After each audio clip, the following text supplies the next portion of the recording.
Per Facchini al termine di una gara non in discesa, combattuta, però insomma mai in dubbio, ecco, grande Forte dei Marmi. Sì, una gara che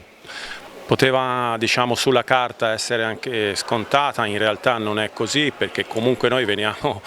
da un tour de force piuttosto importante, perché questi ragazzi qui è il solito gruppo, sono 9-10 giocatori che fanno anche l'Under 23,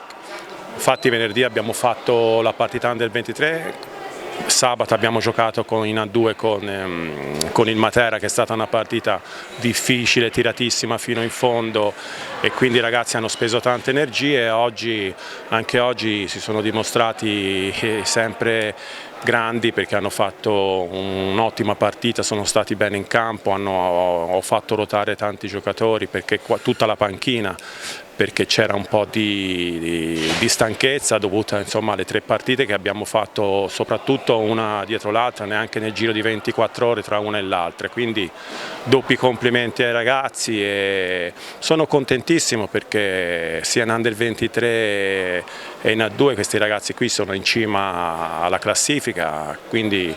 è un ottimo gruppo, un gruppo che si allena durante la settimana con una massima serietà, con la massima attenzione, quindi non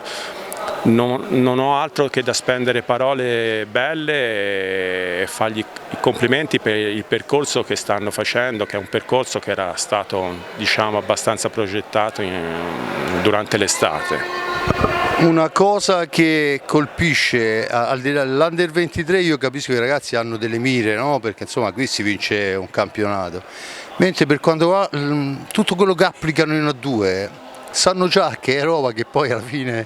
gli daranno solo gloria personale, insomma, no? Perciò è ancora più grandi complimenti per questo. Sì, certo, io gli ho detto, essendo noi una seconda squadra, quindi non possiamo salire chiaramente, eventualmente, non lo so come va il campionato, non possiamo fare il salto in A1, però quello che gli ho detto ai ragazzi subito, gli ho detto noi ci dobbiamo creare un obiettivo e l'obiettivo è quello di fare il meglio in assoluto, come se dovessimo salire. Questo credo che dia anche un input, un obiettivo proprio per la stagione, per crescere sempre di più. Vedo che i ragazzi ci tengono, vedo che stanno facendo il loro percorso ottimamente, francamente. Bene, io ti ringrazio. Grazie, Andrea, alla prossima. grazie a tutti, grazie a tutti.